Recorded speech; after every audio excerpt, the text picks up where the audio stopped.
Dear students, welcome to my channel. ये एक बहुत ही इम्पॉर्टेंट क्वेश्चन, बहुत इजी क्वेश्चन है। इसको मैं आपको बताना चाहता हूँ। जो बोर्ड में अक्सर पूछा जाता है, आपका जो पैटर्न दिया है बोर्ड एग्ज़ाम का, according to that this is question number 33, जिसमें कुछ एसक्यूएल क्वेरीज पूछी जाती हैं और सिंपल क्वेरीज़ हैं और ज़्यादातर सिंगल रो फंक्शन पर बेस्ड ये क्वेरीज होती हैं। तो इसका मैं सैंपल आपको यहाँ से दिखाता हूँ। Question number 33, display 7 characters extracted from 7th left character onwards from the given string India is my country. India is my country में से आपको 7वीं पोजीशन से 7 कैरेक्टर डिस्प्ले करना है। तो मैं लिखूँगा क्या, सेलेक्ट, इसमें आप 7 लेफ्ट कैरेक्टर ऑनवर्ड्स, 7 कैरेक्टर आपको, यानी कि 7वें कैरेक्टर से। तो चले इसमें आप सब str यूज़ कर सकते हैं या सब स्ट्रिंग या मिड लिख सकते हैं इसके लिए। और स्ट्रिंग आपकी है क्या, India is my country. India is my country 7वीं पोजीशन से 7 कैरेक्टर आपको चॉप आउट करना है। और कोई टेबल नहीं है, इंडिपेंडेंट है ये क्वेश्चन। तो ये आपका जानते हैं क्या एक्सट्रैक्ट करेगा, यहाँ से काउंट कीजिए 7 कैरेक्टर, 1 2 3 4 5 स्पेस 6 और ये 7 हो गया। यहाँ से 7 कैरेक्टर, इज़ माई में 5 कैरेक्टर हो गए, स्पेस ले लिया जाए तो 6 कैरेक्टर आपका स्पेस हो गया और 7th कैरेक्टर हो गया कंट्री का सी। इतना आपका जो है इसका आंसर होना चाहिए। अगर मैं देखूँ तो इसका आउटपुट होना चाहिए क्या, अगर मैं यहाँ पर आउटपुट भी लिख देता हूँ तो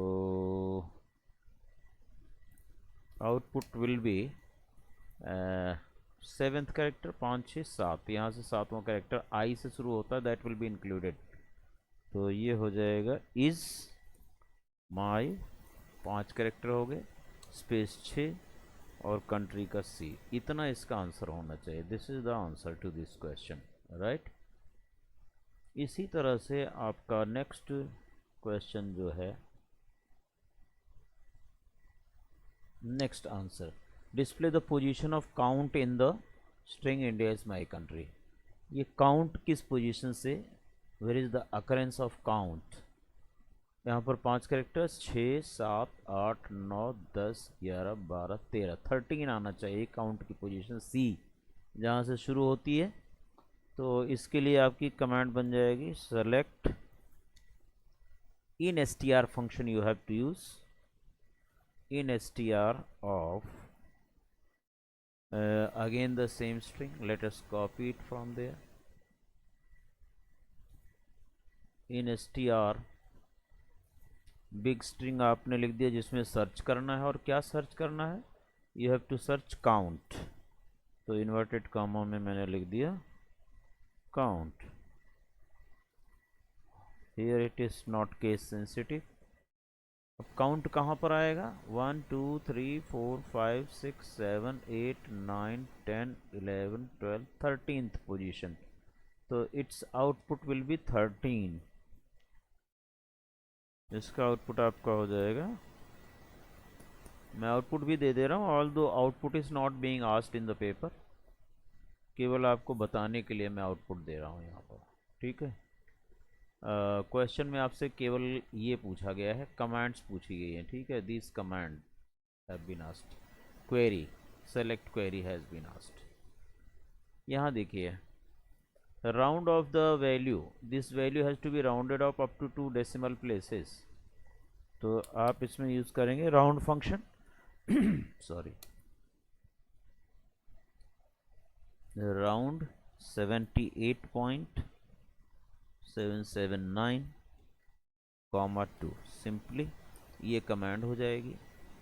और अगर आप इसका आउटपुट देखना चाहते हैं तो मैं दिखा सकता हूँ, but need not to write in the exam, because in the exam only question is to write the SQL queries.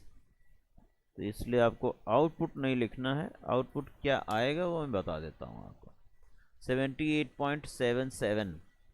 तो यहाँ 2 डिजिट तक रखना है, तो 77 तक आपको आंसर रखना है। you have to see next digit. If it is found greater than or equal to 5 तो 1 is to be added in this. So 78 हो जाएगा इसका. That means the answer will be 78.78. 77 की बजाय 78 हो गया due to this 9. Could it be 0 1 2 3 4? तो ये 7 ही रहता. अगर ये 5 या 5 से ज़्यादा है, नेक्स्ट फिगर जहाँ तक आपको रखना है 2 डिजिट तक रखना है. इसके लिए वीडियो बना करके मैंने आपको दे रखा है, उसे आप डिटेल में पढ़ लीजिए जा करके. ठीक है. 78.78. फाइन. क्वेश्चंस को मैं हाईलाइट कर देता हूँ. Questions highlighted so that it should be clear to you what is question and what is answer. इसका दूसरे कलर से कर लो highlight. yes, right. next question, display the remainder of 149 divided by 6. तो रिमाइंडर के लिए मॉड फंक्शन है आपका, तो आप करेंगे सेलेक्ट मॉड ऑफ 149, 6. बस हो गया आंसर आपका. फ्रॉम इसमें टेबल नेम आपको लिखना नहीं, कोई टेबल रेफर नहीं किया जाता. अगर आपको टेबल लिखने का हो, बहुत ज़रूरी हो, तो आप फ्रॉम डुएल लिख सकते हैं. Dual is a dummy table. ठीक है. यहाँ पर आप इसका आउटपुट शो कर दीजिए. Hash output will be. अब 6 से इसको डिवाइड करोगे, 6 2 ज़ा 12, 2 14 29, 6 4 ज़ा 24, 5 रिमाइंडर आ जाएगा. यहाँ पे 5 रिमाइंडर बचेगा. अगर आप 149 को 6 से डिवाइड करते हैं तो रिमाइंडर 5 बच जाएगा. ठीक है. So this is your output. Although मैं बार बार बता रहा हूँ आपको, आउटपुट पूछा नहीं गया है. ठीक है. So take care. Only command this select query is being asked. Remove all the leading and trailing spaces. कौन सा function? trim function. from the column, password नाम का कोई कॉलम है उसमें से, ठीक है, टेबल यूज़र्स, और फिर उसे लोअर केस में कन्वर्ट भी करना है. तो आप लिखेंगे सेलेक्ट लोअर में कन्वर्ट कर दो, आउटर फंक्शन लगा दो, फिर ट्रिम लगा दो. किस में लगाना है? पासवर्ड नाम की फील्ड है, फिर लोअर में कन्वर्ट कर दिया. ठीक है. फ्रॉम टेबल का नाम है यूजर्स, राइट, सेमीकोलन.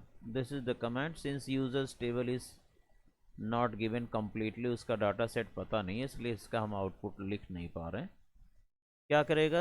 इस यूजर्स टेबल में जितने भी पासवर्ड होंगे उसके लेफ़्ट और राइट यानी कि लीडिंग और ट्रेलिंग स्पेसेस रिमूव करेगा, if any found, and then that password will be converted into lower case. Right. This is the answer to this question. समझ आ गया होगा मुझे लगता है. ये डॉक्यूमेंट मैं आपको डिस्क्रिप्शन बॉक्स में लिंक दे दूंगा, वहाँ से आप डाउनलोड कर सकते हैं. All right. तो इस तरह का क्वेश्चन एक पूछा जाएगा आपका बोर्ड में. Question number 33 on single row functions, जिसमें सब एसटीआर है, मिड या सब एसटीआर या सब स्ट्रिंग एक ही फंक्शन है, वो डिफरेंट नहीं है. Left right mid, L trim R trim trim, round POW या पावर फंक्शन या मॉड फंक्शन, इससे रिलेटेड ये क्वेश्चन होना चाहिए. और इसके अगेंस्ट में यहाँ और करके पूछ देता है 5 फंक्शंस के यूसेज और उनसे रिलेटेड कुछ एग्जांपल्स, कमांड एग्जांपल्स. ठीक है. तो चाहे आप ये जो क्वेश्चंस, ये क्वेरीज पूछी गए ऐसा लिखना, या और वाला सेगमेंट कर लेना, वो डायरेक्ट क्वेश्चन रहेगा. माइट बी डायरेक्ट क्वेश्चन कि 5 फंक्शंस कोई दे दिए गए, जैसे आपको डे नेम दे दिया गया, कर डेट दे दिया गया, या आपका इसमें जो नहीं पूछा गया है फंक्शन, पावर फंक्शन दे दिया गया. ये सब फंक्शन दे दिए कि कहा इनका सिंटैक्स लिखो और यूसेज लिखो, एक एक एग्जांपल दो. तो ऐसा भी इसके और में करके ऑप्शनल आपसे पूछा जा सकता है। So that's it about this question. इस तरह के क्वेश्चन आप रिवाइज कर लें और हो सकता है कि ऐसे क्वेश्चन आए तो आसानी से कर सकें। So thank you very much for watching. If you are new to the channel, please subscribe it.